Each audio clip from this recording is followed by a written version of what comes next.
बिस्मिल्लाहिर्रहमानिर्रहीम, अस्सलाम वालेकुम। आप सबका बहुत शुक्रिया हमारा newly formed human rights wing का। आई एम प्लीज्ड कि आफ्टर माय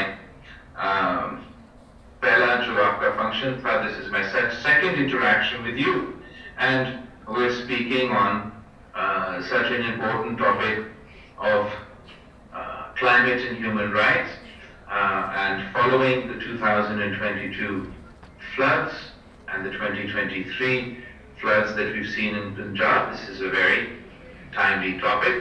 अब मैं आपको अपना जो थोड़ा सा मैसेज है इस टॉपिक पे मैं आपको सुनाऊंगा.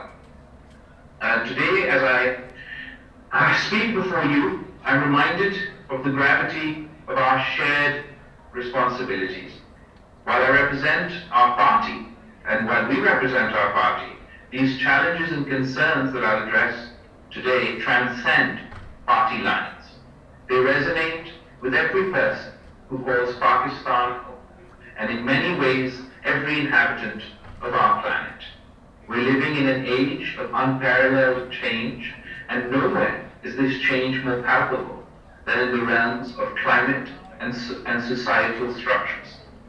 These two might seem distinct at the outset, but they're intrinsically linked, forming the very fabric of our current challenges.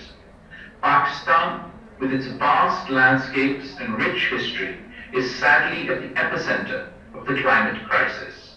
The evidence is clear and cannot be ignored. The glaciers in the north are receding at alarming rates. The south's once fertile lands slowly giving way to desertification. But these aren't just environmental calamities. These are stories of families, of communities, of a nation's fabric being torn apart. When erratic weather spells destroy harvests, when relentless floods ravage our homes, when the sea no longer provides ample bounty for our fishermen, it is the heartbeat of our nation, the everyday man and women, who suffer the most. But let's pause and consider, isn't it rather limiting to discuss climate change solely in terms of melting ice and shifting sands? This crisis at its core is about the countless people who stand to lose their rights, their homes, and their futures. Think of the marginalized communities who've been pushed further to the peripheries, the innocent children inheriting a world vastly different from the one we knew, and the countless individuals whose basic human rights are under threat. Our party has a proud history of being a torchbearer for human rights. Today, I implore you, each and every one of you, to expand your understanding of these very rights. Access to clean air, safe drinking water, and a stable climate aren't luxuries.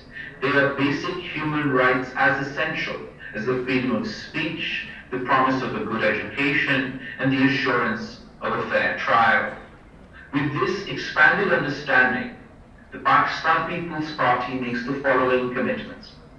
1. Harmonizing climate policies with human rights. We won't just draft policies. We create holistic solutions. Every environmental measure will inherently prioritize the well-being and rights of the people. 2. Empowering the voiceless. No longer will the most affected communities be passive observers. They will play an active and important role in shaping decisions and charting the path forward. And 3. Driving the green revolution through jobs. As a pivot towards a greener, more sustainable future, we pledge to create opportunities, ensuring that our youth are at the forefront of this transformation. But our vision doesn't stop here. We must invest in education that emphasizes the importance of sustainability. We need infrastructure that is resilient to the challenges of the future. We must foster international partnerships, because the battle against climate change isn't one nation's fight, it's a global endeavor. Today, I'd urge you to dream with me, envision a Pakistan that isn't just flourishing economically, but stands as a beacon of environmental and social justice. Envision a nation where the well-being of its lands and people are given equal precedence, where every policy decision intertwines the environment with human rights. Let's shape the future of Pakistan and by extension our world together.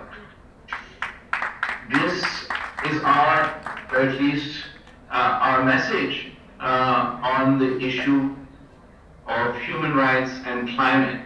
But when we speak, we don't just speak of a rhetoric. We have an example for us to show the people of Pakistan where we have delivered on this rhetoric. And that is in the shape of some of the reconstruction projects that are ongoing in the province of Sindh. We're particularly proud of the Sindh People's Housing Initiative, the Apna Zameen, Apna Makan program, which is reconstructing 2.1 million houses that were destroyed in the 2022 floods.